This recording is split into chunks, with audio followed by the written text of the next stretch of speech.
Bonjour tout le monde. Aujourd'hui nous allons parler d'Hermès, le messager des dieux dans la mythologie grecque.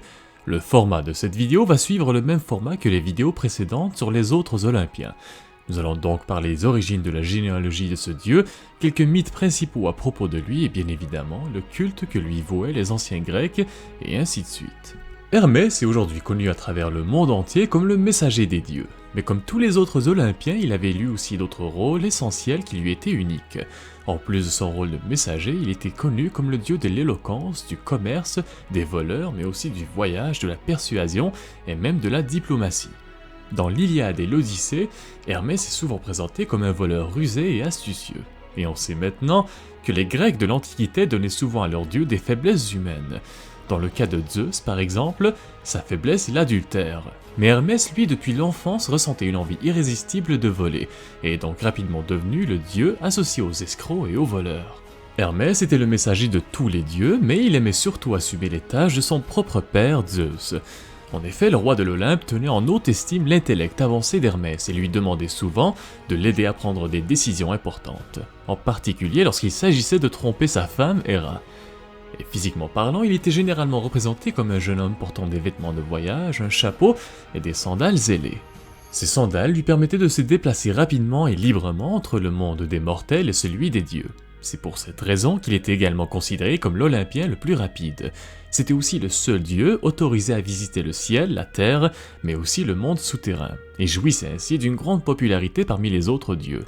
Et bien sûr, comme tous les autres dieux, il avait des attributs uniques qui le représentaient.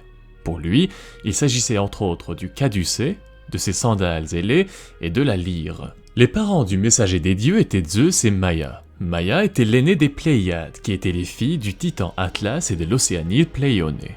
Pour ce qui est des relations amoureuses de l'Olympien, les plus célèbres étaient probablement avec la nymphe Pénélope, avec qui il a eu le dieu de la nature, Pan, ou encore avec la princesse Hersé, fille du premier roi d'Athènes, Cécrops. Avec elle, il eut deux enfants, Céphale et Syrinx. Mais l'enfant le plus connu d'Hermès est sans nul doute Hermaphrodite, qu'il a eu avec la déesse Aphrodite. L'enfant est né avec la beauté de ses deux parents et avait été élevé par une nymphe sur le mont Ida, et possédait le genre féminin et masculin en même temps.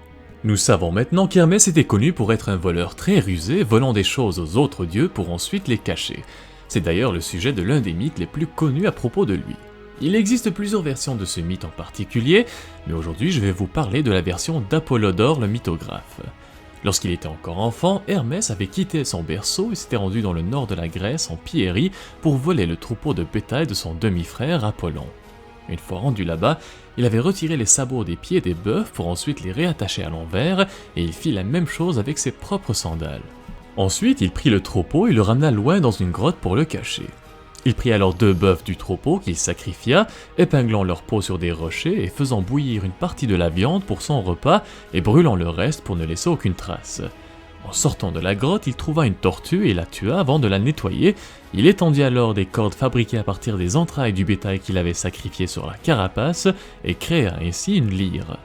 Plus tard, lorsqu'Apollon était revenu, il découvra que tout son troupeau avait disparu et les traces que ces animaux avaient laissées sur le chemin le déroutaient en raison de la ruse d'Hermès.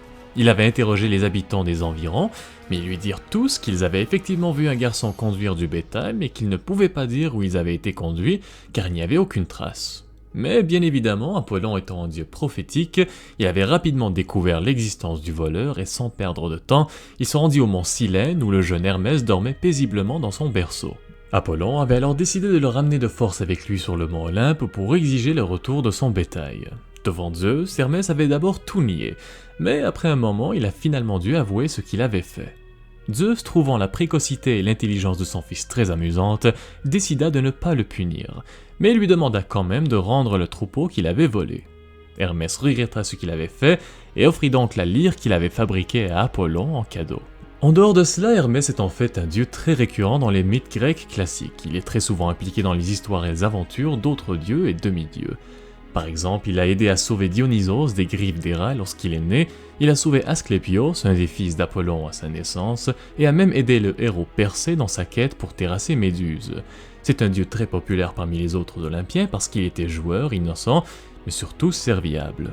Pour ce qui est du culte associé au messager des dieux, eh bien il était honoré à peu près partout dans la Grèce antique, mais surtout dans la Péloponnèse, au mont Silène, et dans des cités-états tels que Corinthe et Argos. Par contre, il avait très peu de temples qui lui étaient complètement dédiés. Le lieu de culte le plus célèbre qui lui était associé se trouvait au mont Silène, l'endroit où, selon les légendes, il était né. Il y avait également un festival en son nom, il s'agissait des Herméennes et était tenu à chaque année, notamment à Phénéos au pied du mont Silène en Arcadie. En général, les Herméennes honoraient Hermès en tant que patron des sports et de la gymnastique, souvent en collaboration avec le demi-dieu Héraclès. Les festivités comprenaient plusieurs compétitions sportives de toutes sortes et se tenaient normalement dans des gymnases et des palestres. À travers l'histoire, Hermès a eu une influence considérable sur la culture populaire. La profession médicale, par exemple, a adopté le caducée comme symbole et il peut souvent être vu dans les pharmacies. Et on peut se demander pourquoi, puisqu'Hermès n'est pas associé à la guérison. Cependant, son bâton est très similaire à celui appartenant au dieu grec de la guérison et de la médecine, Asclépios. Et il se peut qu'avec le temps, le caducée d'Hermès avait été associé à la médecine. Dans la culture moderne, Hermès n'est peut-être pas aussi populaire que les autres Olympiens, mais il apparaît quand même ici et là dans quelques films, par exemple comme Hercule de Disney, ou encore dans la version cinématographique du roman de Rick Riordan, Percy Jackson et la mer des monstres. Il apparaît aussi dans les jeux vidéo, comme Assassin's Creed Odyssey, et aussi dans le MOBA Smite sous son nom romain, Mercure. Ceci conclut donc la vidéo d'aujourd'hui à propos du messager des dieux dans la mythologie grecque. Si vous avez apprécié la vidéo, n'hésitez pas à vous abonner à la chaîne et à laisser un commentaire, et je vous retrouve très bientôt pour une nouvelle vidéo sur le dernier Olympien que nous allons voir ensemble, Dionysos.